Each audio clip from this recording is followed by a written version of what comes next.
Hello, my dear students and all Indian friends. Welcome to my legal code e-learning again. I am Ashu Arlavania. देखिए, जो हमारी series चल रही थी common legal knowledge की, जो कि सभी के लिए काफ़ी इंपॉर्टेंट है, उसमें मैंने वीडियोस आपके लिए लाता रहता हूं।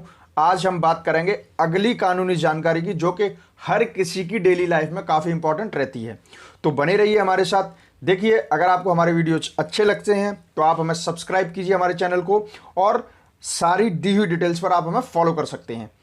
तो स्टार्ट करते हैं आज का टॉपिक, आज की नई कानूनी जानकारी, जो क्या है, that is what are human rights laws in India. देखिए, आए दिन अगर आप टीवी को, न्यूज़ को, पॉलिटिक्स को, किसी भी तरीके से इंटरनेशनल रिलेशंस या कैसे भी अपडेट्स को फॉलो करते हैं, तो आप बहुत ही ज़्यादा एक्सेस में आजकल एक वर्ड सुन रहे होंगे, ह्यूमन राइट्स, मतलब कि मानवाधिकार। अब जब इतनी बातें चल रही हैं तो थोड़ा हम भी समझ लेते हैं, आप भी समझ लेते हैं कि आखिर ये ह्यूमन राइट्स होते क्या हैं। ठीक है, तो देखिए, सबसे पहले बात आती है, the definition of human rights is related with right to life and liberty, freedom of speech, right to equality, right to live with dignity etcetera. जब भी आपके मानवाधिकारों की बात आएगी, देखिए पहले समझिए, हर इंसान के अपने इंडिविजुअल मानव अधिकार होते हैं। ठीक है, और उन मानवाधिकारों में किसकी बात आती है? उस इंसान के खुद के जीवन की स्वतंत्रता के अधिकार, बोलने की स्वतंत्रता के अधिकार, समानता का अधिकार, मतलब कि आप जब किसी से भी बात करेंगे, आप किसी से छोटे या बड़े करके उस दर्जे में नहीं तोले जाएंगे, आपको सबके समान ही ट्रीट किया जाएगा।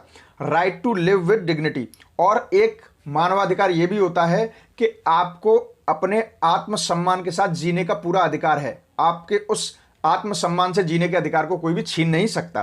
तो ये सारी जो चीज़ें होती हैं, ये अधिकार, स्वतंत्रता, ये सब हर इंसान के अपने मानव अधिकारों में आते हैं। सबसे पहले आपको ये समझना है। दूसरी बात मैं यहाँ पर बता दूं आपको कि एक इंटरनेशनल, मतलब कि अंतर्राष्ट्रीय स्तर पर भी एक ऐसी बॉडी होती है जो पूरी दुनिया में सभी के मानवाधिकारों को मॉनिटर करता है और उनको प्रोटेक्ट करने के लिए अपना फंक्शन करता है। ठीक है, तो ये कौन सा होता है? Office of the UN high commissioner of human rights, OHCHR।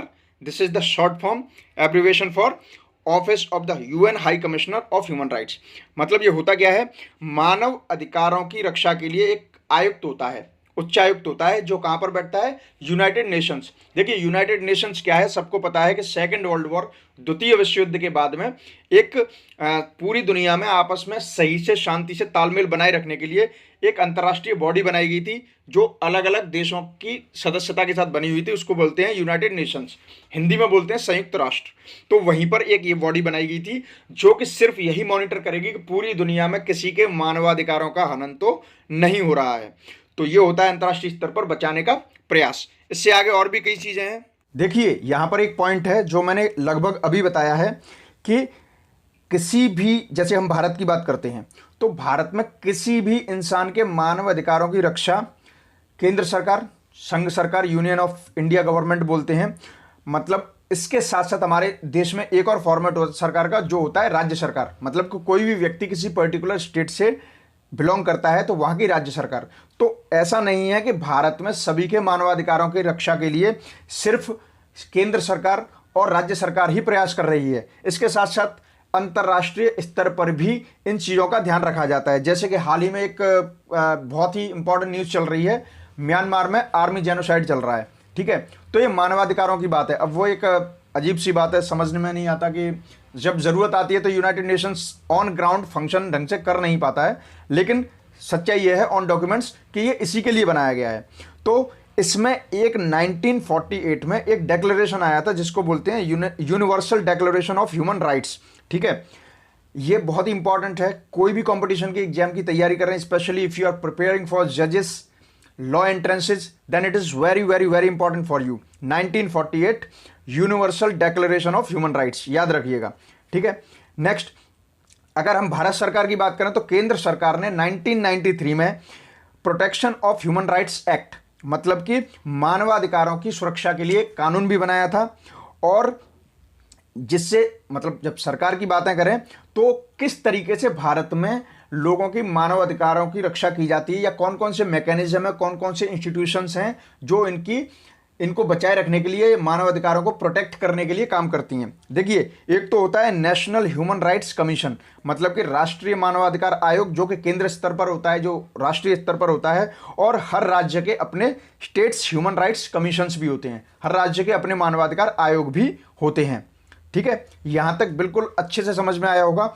आगे का अगला पॉइंट देखते हैं। देखिए, एक बात यह है कि हमारे देश में कोई भी मानवाधिकारों की रक्षा के लिए अलग से न्यायालय नहीं है, जो आए दिन डिस्प्यूट्स में भी रहता है। इस पर कई प्रोटेस्ट होते रहे हैं कि हमारे देश में एक मानवाधिकार आयोग के लिए एक न्यायालय होना चाहिए, जहां पर कि ह्यूमन राइट्स वायलेशन के केसेस को ही ट्राई किया जाए। ठीक है, और एक बात और है, जो ये ह्यूमन राइट्स कमीशन होता है, आयोग होता है, तो आपको पता होगा आयोग कई मेंबर्स से मिलकर के, 2 या 2 से अधिक मेंबर्स से मिलकर के बनता है।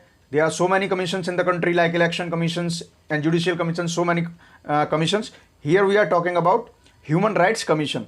तो इसमें न्यायिक, जुडिशियल मतलब कि न्याय प्रक्रिया से जुड़े हुए, एंड नॉन जुडिशियल जो न्यायिक प्रक्रिया से नहीं भी जुड़े हुए हैं, इन दोनों में से मेंबर्स को लेकर के इसमें सदस्य अपॉइंट किए जाते हैं। ठीक है, और इनकी एक पावर ये भी होती है कि ये किसी भी, कहीं पे किसी के भी खिलाफ मानवाधिकारों का अगर उल्लंघन हुआ है तो उसकी जांच करती है और पुलिस को डायरेक्ट भी कर सकती है, मतलब पुलिस को ऑर्डर भी दे सकती है उस प्रक्रिया को पूरा करने में। ये था आज की कानूनी जानकारी। बहुत ही छोटी जानकारी है, लेकिन इंपॉर्टेंट बहुत है, हर किसी की लाइफ में इंपॉर्टेंट है। और देखिए, काम आए या ना आए, नॉलेज को लेते रहना चाहिए, क्योंकि नॉलेज कहाँ पर काम आ जाए पता नहीं चलता। लेकिन कई जगह ऐसा ज़रूर होता है कि अरे ये बात मुझे उसने बताई थी, अगर मैं ढंग से सुन लेता तो आज काम आ जाती। ऐसा नहीं होना चाहिए, और इससे ही लगेगा कि मेरा काम बिल्कुल सही जगह पर जा रहा है। तो आगे ही हम अगली कानूनी जानकारी के साथ आएंगे, जो आपके लिए बहुत इंपॉर्टेंट होने वाली है। तब तक बने रहिए हमारे चैनल पर, आपके चैनल पर, my legal code e learning. Thanks, good luck and bye bye.